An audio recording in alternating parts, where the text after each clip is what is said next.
Well, let's keep it rolling for the one and only fabulous Jeff Baietto.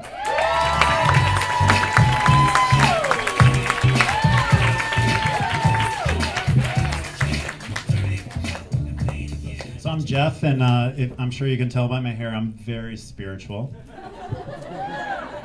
I'm a New Age guy, and if you don't know what that means, it means I'm into yoga, juicing, and struggling financially. I even have my master's in spiritual psychology from the University of Santa Monica, and a lot of people are like, well, that sounds interesting, what'd you learn? I think the main thing that I learned is that there is a huge difference between an accredited university and a licensed one. Now I'm a life coach, and if you're wondering, well, what makes you qualified to be a life coach? Well, there's three things. First, you need to be able to really listen. Second, you need to be able to take anything that's happening in someone's life and turn it into a good thing. And third, and above all else, you need to be able to avoid answering the question, what qualifies you to be a life coach? I don't know how many of you know life coaches. There's a growing number of us. But what's weird about life coaches is that very few of us are actually living a life that anyone would aspire to. But maybe that's a good thing. I mean, who are you going to trust? Some jackass who's making $250,000 a year living the life of his dream? Or a 38-year-old who still has roommates and really understands the consequences of making bad life decisions?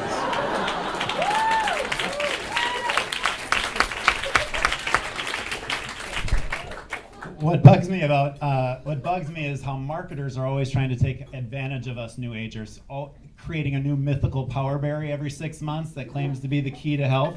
Goji acai. What do we really know about these berries? I keep feeling like there's a couple guys at an ad agency in New York, and they're like, "Hey Phil, how's the campaign coming for the next New Age berry?"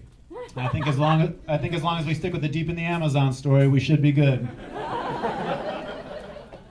Perhaps the hardest thing about being a New Ager is pretending to like tea.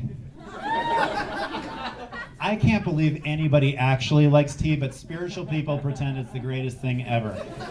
But I'm pretty sure there's never been a prisoner on death row, and it goes like, they're like, "Hey Spike, what do you want for your last meal?" "I'm good, but you know what'd be great? Just a pot of green tea, maybe a hint of jasmine."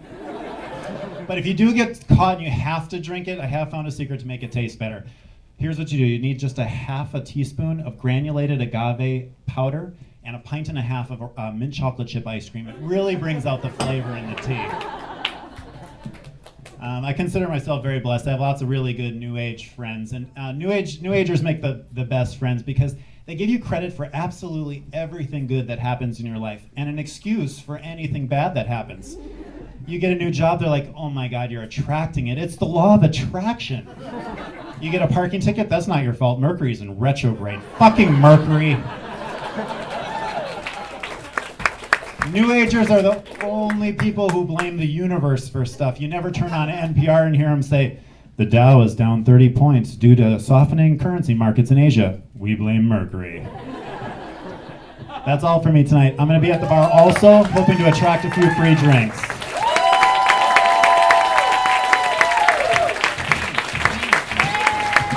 Jeff Baietto!